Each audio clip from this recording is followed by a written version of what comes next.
Hey guys, welcome to my channel RC education.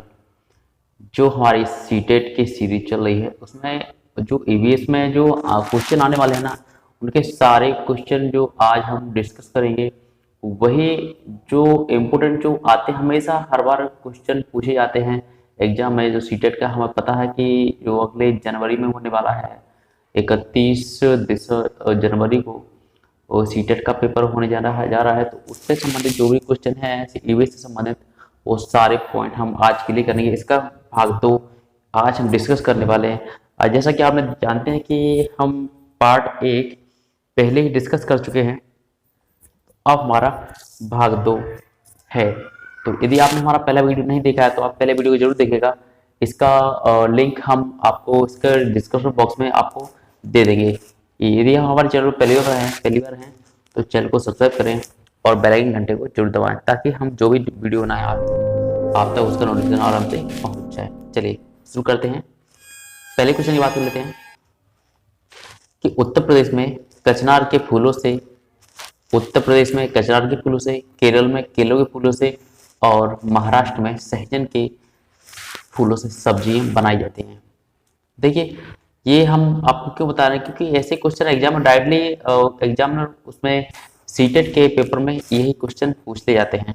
तो आप निष्फिक्र रहिए, जो आता है वही बताएंगे। आप बस वीडियो को देखिएगा और जितना हो सके अपने ग्रुपों में शेयर करिएगा, दोस्तों को शेयर करिएगा। चलिए, तो ये उत्तर प्रदेश में किसकी सब्जी बनाई जाती है? कचनार की सब्जी बनाई जाती है। कचनार की बात करें, कचनार के फूलों की। केरल में क्या बनाई? केले के फूलों की। और महाराष्ट्र में सहजन। सहजन आप जानते हैं क्या होती है? वो लंबी लंबी इस तरह से होती है, लड़कियों में पेड़ होता है इसका बहुत बड़ा, लंबी लंबी सी होती है। इनको छील करके सब्जी बनाते हैं। बहुत से लोग क्या करते हैं, देसी भाषा में बोले तो सौजन सौजन सहजन बोलते हैं, सौजने की फूल सब्जी तो लंबी लंबी होती है, तो वही। चलिए, ये तो हो गई सब्जी वाली बात। अब बात करें कि ये जो है आगे गुलदाउदी और जीनिया फूल है। गुलदाउदी जीनिया के फूल से रंग बनते हैं जिससे कपड़े रंगे जाते हैं। देखिए, ये हमारा जीनिया का फूल है, ये जीनिया का फूल है और ये हमारा है गुलदाउदी। क्लियर है? ऐसा ही कचनार का फूल भी होता है। ये कचनार का फूल है, ये जीनिया है, ये हमारा कचनार का फूल है। गुलदाउदी नहीं, इस तरह से ये हमारा जीनिया का फूल है, ये हमारा जीनिया का फूल है और ऐसा ही गुलदाउदी का फूल होता है। ये यहाँ पर इस तरह से दिखा हुआ है। क्लियर है? तो यहाँ पर बात करें तो इनसे जो है रंग बनाए जाते हैं और इनसे ही कपड़े रंगे जाते हैं। जो कलर रंग बिरंगे आते हैं ना, यहीं से बहुत और भी कई प्रकार के हैं। मतलब ये 2 बुक हैं जो हमेशा एग्जाम में पूछे जाते हैं, इसलिए हमने इसको इंक्लूड किया है, जो हमारे एनसीईआरटी बुक में इंक्लूड है। चलिए अगले क्वेश्चन की बात कर लेते हैं। अगला पॉइंट है, बिहार में मधुबनी नाम का एक जिला है। देखिए, बिहार की बात कर रहे हैं। बिहार में एक मधुबनी नाम का एक जिला है। वहां पर त्योहारों के दिन घर की दीवारों पर चित्र बनाए जाते हैं। यह चित्र पिसे हुए चावलों में रंग घोलकर बनाए जाते हैं। देखिए, यहाँ पर आप देख सकते हैं, ये मधुबनी की बात कर रहे हैं। मधुबनी चित्रकला कहाँ है? सब तो कुछ आता है, मैथ में आता है कि मधुबनी मधुबनी कला, ये पेंटिंग बोले या कई प्रकार मधुबनी नाम आया तो आप समझ जाएं कि ये कहाँ संबंधित है। ये बिहार से संबंधित है, बिहार में। क्लियर है? वहां का एक जिला भी है, तो उसी नाम से वहां पर ये मधुबनी एक त्योहार भी मनाया जाता है उस दिन। क्लियर? तो दीवारों पर क्या करते हैं उस त्योहार पर? दीवारों पर क्या है कि पिसे हुए चावलों से, पिसे हुए चावल याद रखिएगा, पिसे हुए चावल में रंग मिलाकर उसका घोल बनाते हैं और फिर उसी से दीवारों पर क्या है, चित्र बनाते हैं। इस तरह के चित्र बनाते हैं। आप देख सकते हैं, यहाँ पर देख सकते हैं, ये मधुबनी पेंटिंग का ही एक चित्रकला है। आप देख सकते हैं, इसी तरह से बनाते हैं। तो क्वेश्चन ऐसे ही आता है, सेम टू सेम। आप इसी तरह से देखते रहिएगा। चलिए अगले क्वेश्चन, अगले पॉइंट है, उत्तर प्रदेश का कन्नौज जिला है, यह इत्र के लिए मशहूर है। देखिए, ये वैसी बात है कि ये इम्पोर्टेंट बात है कि यहाँ पर ये कन्नौज जिला की बात करते हैं। कन्नौज किसके लिए? इत्र के लिए प्रसिद्ध है। ये सेम टू सेम जो क्वेश्चन आते हैं ना एग्जाम में, वही क्वेश्चन इसमें इंक्लूड है। आप निष्पक्ष रहिएगा, आप जरूर देखिएगा और जितना हो सके अपने दोस्तों को शेयर करें। उत्तर प्रदेश है, उत्तर प्रदेश में कौन सा जिला है? कन्नौज जिला है। वहां पर क्या है? इत्र। इत्र जानते हैं ना, जो खुशबू लगाते हैं, सुगंध लगाते हैं, कपड़ों में लगाते हैं लोग बाग हैं। ये सुरमा टाइप का है, ये मोगरा है, बहुत सारे इत्र के नाम से ही मशहूर है ये। क्लियर? ये कौन सा जिला है? इस जिला में ये कन्नौज है, ये कन्नौज में क्या पाया जाता है, इत्र। चलिए अगले क्वेश्चन की बात कर लेते हैं। मिट्टी में गोबर मिलाकर जमीन पर लिपाई करने से मिट्टी में कीड़ा नहीं लगता तथा कीट पतंग दूर रहते हैं। देखिए बिल्कुल अच्छी बात है। हमने अपने सभी ने छोटे छोटे गांव में, मतलब आप छोटे छोटे होंगे तो अभी भी जाते हो गांव में, तो अभी भी बहुत सी जगह ये गोबर से लिपाई होती है। इसमें क्या कहते हैं, लोग आके मिट्टी में मिट्टी लिपते हैं, मिट्टी में गोबर मिला लेते हैं, गोबर उसको लिपाई, अच्छा सुंदर भी दिखता है घर, और जमीन साफ सुथरी रहती है सफाई करने के लिए वहां पर, क्योंकि वहां पर फर्श तो होता नहीं है। तो ये लोग क्या करते हैं, ये गोबर जो गाय का है, भैंस का है, ये सारे गोबर जो है इसमें मिलाकर, मिट्टी में मिलाकर इसको नीचे पुताई करते हैं। तो उससे क्या होता है कि इनके घर में कीड़े भी नहीं आते हैं और कोई कीट पतंगे भी नहीं इसमें नहीं घुस पाते। ये क्यों हो रहे हैं, ये इनसे एलर्जी रहती है, इन किससे, गोबर से, इसलिए ज्यादातर उसमें गोबर में मिट्टी मिलाकर ये पीसते हैं, ये जमीन पर लेपते हैं, लगाते हैं, तो जिससे कीट पतंगे दूर रहते हैं। क्लियर है। चलिए अगले पॉइंट की बात करें। नीम व कीकर, नीम और कीकर की लकड़ी ऊपर दीमक नहीं लगते हैं तथा इनका प्रयोग फर्नीचर आदि। देखिए इंपोर्टेंट क्वेश्चन है ये सारे।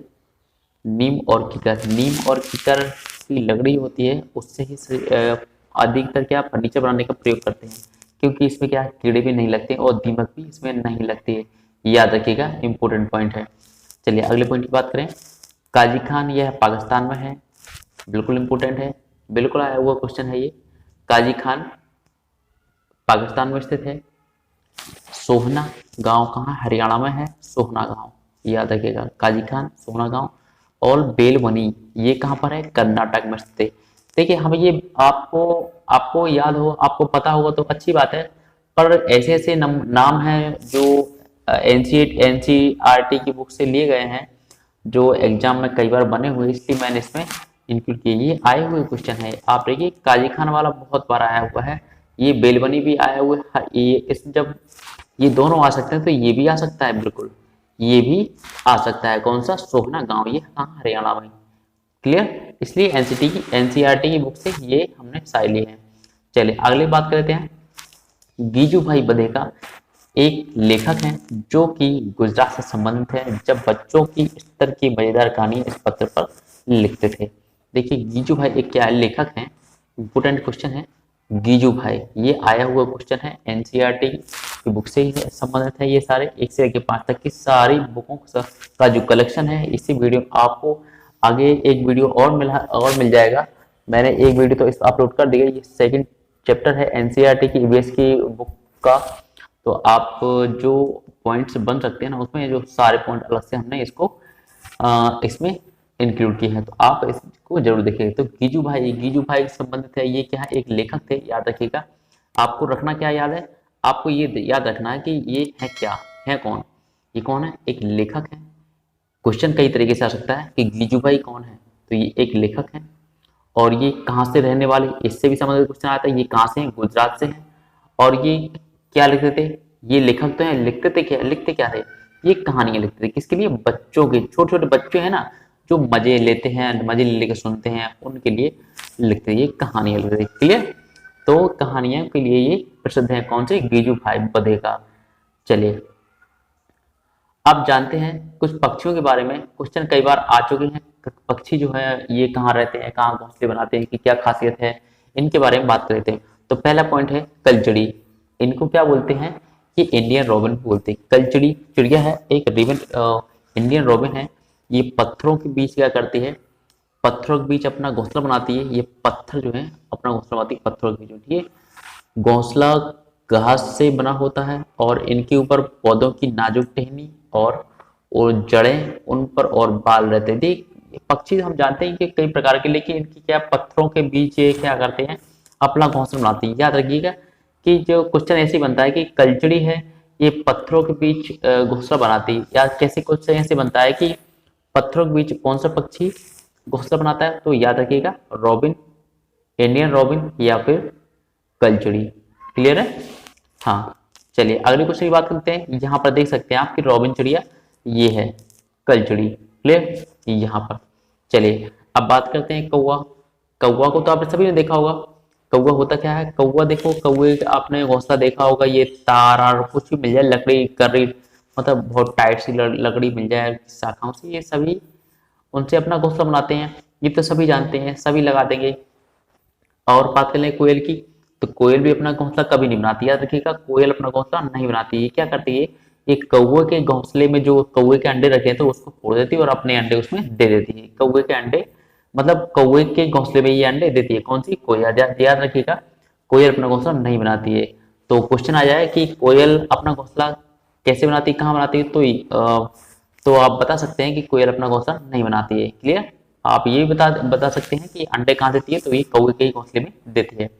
अब बात करें पाखता, तो ये पाखता भी एक चिड़िया है, आप देख सकते हैं। ये यहाँ पर आपने कई बार देखा होगा, ऐसे घूमते रहते हैं छतों पर, आपने देखे होगा, कई बार देखे होंगे, कबूतर की तरह दिखते हैं, पर ये थोड़े हटके होते हैं कबूतर, लेकिन सेम वैसे ही है, थोड़े हल्के। आप देख सकते हैं, यहाँ पर मैंने उसका इमेज भी यहाँ पर लगाया हुआ है। ये पाखता जो है ये कहाँ रहते हैं, ये कैक्टस के कांटों के बीच में रहते हैं। मेहंदी यानी जो कांटेदार पक्षी, कांटेदार जो पेड़ पौधे होते हैं ना, कैक्टस आपने देखा होगा, नागफनी है इस तरह से, कैक्टस ये नागफनी जो है कैक्टस में ही आते हैं। तो मेहंदी की मेहंदी देखा उस मूवी में, उसमें भी कांटे आटे होते हैं, इसलिए वो घोंसले अपने वहीं बनाते हैं। याद रखिएगा, घोंसला कहाँ बनाते हैं, ये कांटेदार वृक्षों के बीच में पाकता। अब बात करें गौरैया की, तो गौरैया तो आप सभी जानते होंगे गौरैया होती कैसी है। गौरैया भी घोंसला बनाती है, ये कहीं भी बनाती है, घर में आपने देखा हो, कहीं भी छप्पर पे भी बना देती है, कहीं हो सकता है अलमारी भी बना ले। ये ऐसे कबूतर कबूतर भी इस तरह से काम करते हैं। कबूतर भी अपने घोंसला कहीं बना सकते हैं, अलमारी के ऊपर है, आईने के पीछे, छप्पड़ के ऊपर, मतलब कहीं भी थोड़ी जगह मिली, जंगल अंगल जाल जाल पे, तो ये सारे वहीं पर बना लेते हैं।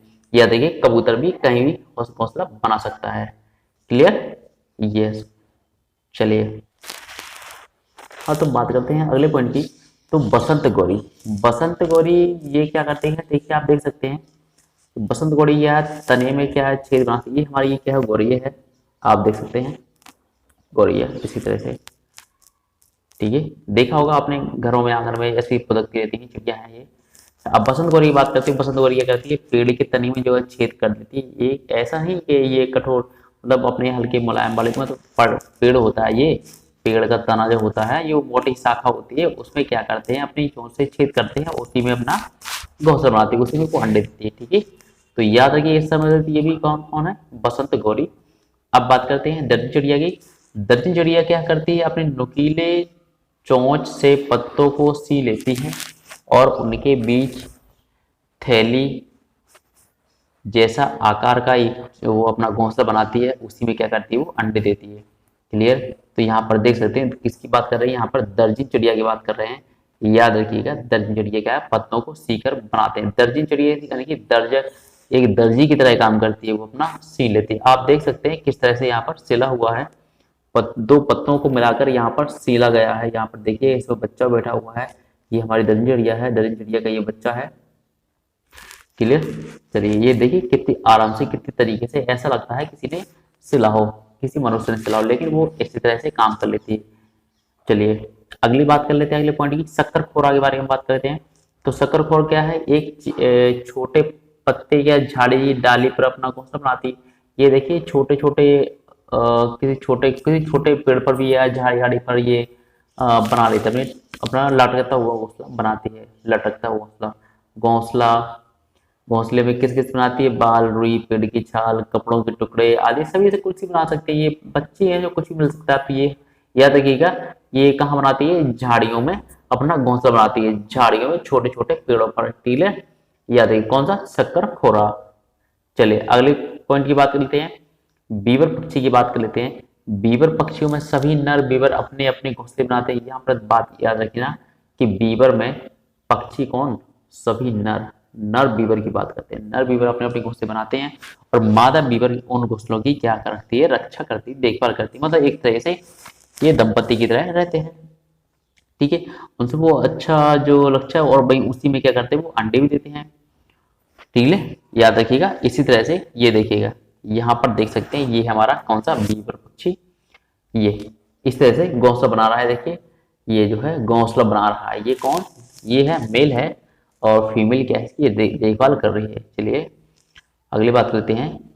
तो आज का वीडियो हमारा यहीं पर समाप्त होता है। यदि आपको पसंद आया तो वीडियो को लाइक करें, सब्सक्राइब करें, जितना हो सके अपने दोस्तों के साथ शेयर करें। चैनल पर पहली बार आए तो चैनल को सब्सक्राइब करें। Thank you, bye bye.